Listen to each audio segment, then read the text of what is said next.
భారతదేశ వ్యాప్తంగా plastic rice ఏదైతే ఉందో దాని ప్రబంధం సృష్టిస్తుంది. దాదాపుగా అన్ని ప్రాంతాల్లో ఈ యొక్క ప్లాస్టిక్ రైస్ దొంగదారులు వచ్చేసి ప్రజల ఆరోగ్యాలు చెలగాటమాడుతుంది. అన్ని దుకాణాల్లోకి ఎలా చేరుతుంది ఈ రైసు? ప్రతి గ్రామంలో కూడా ఈ యొక్క ప్లాస్టిక్ రైసు రావడం వల్ల ప్రజలు అనారోగ్యాలు పాల్గొతున్న వేలాది రూపాయల హాస్పిటల్కి ఖర్చు పెడుతున్నారు. అసలుకి చైనా నుంచే కాకుండా కొరియా నుంచి ఇలా అన్ని బయట దేశాల నుంచి ఈ యొక్క ప్లాస్టిక్ రైస్ ఏ విధంగా వస్తుంది తెలుసుకోలేకపోతున్నారు ఇక్కడ ఉన్నటువంటి నిపుణులు కూడా. ప్లాస్టిక్ రైస్ని తొందరగా నియంత్రించి ప్రజల ఆరోగ్యాలను కాపాడాలని కొందరు కోరుకుంటారు. మనతో పాటు కొంతమంది అపార్ట్మెంట్ వాసులు ఉన్నారు. సార్ చెప్పండి, ఈ యొక్క ప్లాస్టిక్ రైస్ వల్ల ఎలాంటి ఇబ్బందులు తెలుగుతున్నాయి, మీరు ఎలా అనుకుంటున్నారు? ఈ ప్లాస్టిక్ రైస్ అనేది ఇప్పటివరకు కూడా మనకి మామూలుగా ఎవరికి ఊహకందని విషయం. ఇప్పటివరకు ఆహారం కావాలనుకుంటే అది భూమి నుంచి పండాలి, మనిషి తినాలని చెప్పి భావించేవాళ్ళం. కానీ ఇలా కృత్రిమంగా ప్లాస్టిక్ని తయారు చేసి దాని ద్వారా క్యాన్సర్లు, thyroids, kidneys damage, liver damage ఇవన్నీ కూడా దారి తీసేటువంటి పరిస్థితి ఏర్పడుతుంది. పూర్వం మనకి పాకిస్తాన్ మనతో యుద్ధంలో గెలవలేక వాళ్ళు దొంగదారిలో ఏం చేశారంటే గతంలో మనకి ఈ గుట్కాలు, ఖైనీలు మనకు పరిచయం చేశారు.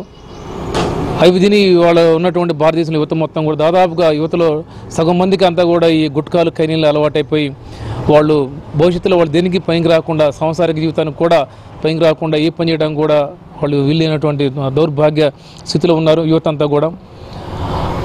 ఆ ప్రమాదం నుంచి ఇప్పుడిప్పుడు మనం తెలుసుకొని దాన్ని బయటపడదామని ప్రయత్నం చేస్తుంటే మహమ్మారిలాగా ఈ ప్లాస్టిక్ రైస్ కూడా రావడం చాలా ఇది ఎంతో ఆందోళనకరమైన విషయం ఇది. ఎందుకంటే ప్రతి మనిషి కూడా ఆకలి తీర్చుకోవడానికి ప్రధానమైన ఆహారం మన భారతదేశంలో కేవలం రైస్ మాత్రమే ఉంది, వరి ధాన్యం.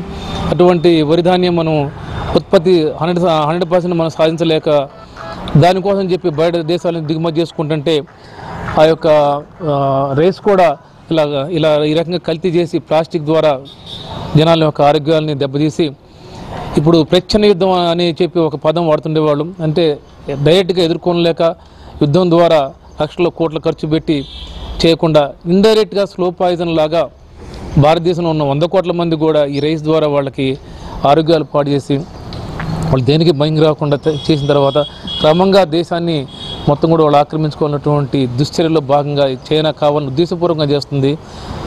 ఇది మనమంతా కూడా భారతీయులంతా కూడా ముక్త కంఠంతో దీన్ని ఖండించాలి.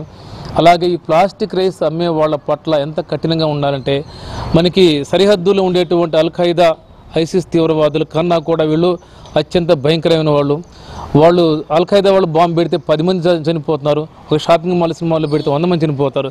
కానీ వేరే ఈ ప్లాస్టిక్ రైస్ తినటం వల్ల లక్షల కోట్ల మందికి వితిన్ షార్ట్ టైంలో రాబోయే 10-15 సంవత్సరాల్లో భారతదేశం మొత్తం కూడా నిర్మూలించబడి శ్మశానం అయిపోయి శవాలు గుట్ట కింద మారే అవకాశం ఉంది.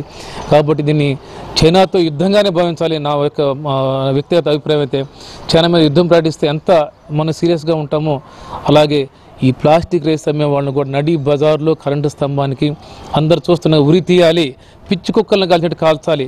వాళ్ళ పట్ల ఎటువంటి మనకి దయా, దాక్షిణ్యం, మానవత్వం అనేది అక్కర్లేదు. ఎందుకంటే అడవిలో ఉండేటువంటి మృగాలు, జంతువులు వాటి ఆకలి కోసం ఒక జంతువుని మాత్రం వేటాడతాయి.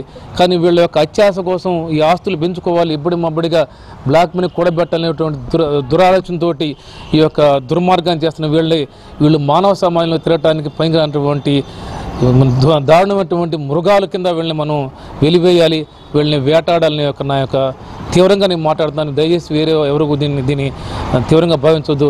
నా యొక్క బాధ, ఎందుకంటే భారతదేశం పట్ల చేస్తున్నటువంటి ద్రోహం అనేది తరతరాలుగా అనేక దేశాలు భారతదేశం దండయాత్ర చేశాయి. కానీ ఎవడు కూడా భారతదేశాన్ని ఏమీ చేయలేకపోయాడు, చెక్కు చెదరకుండా అలాగే ఉంది. అందుకని వాళ్ళు కావాలని చెప్పి దీన్ని ఈ రకంగా భారతదేశాన్ని సమూలంగా నాశనం చేసి దాని స్థానంలో వాళ్ళ యొక్క వ్యవస్థను ఏర్పాటు చేయాలన్నటువంటి దుర్మార్గపు ఆలోచన ఇది. ఈ ప్లాస్టిక్ రైస్ వల్ల పేదవాళ్ళు, అమాయకులు బాగా బలైపోతుంటారు.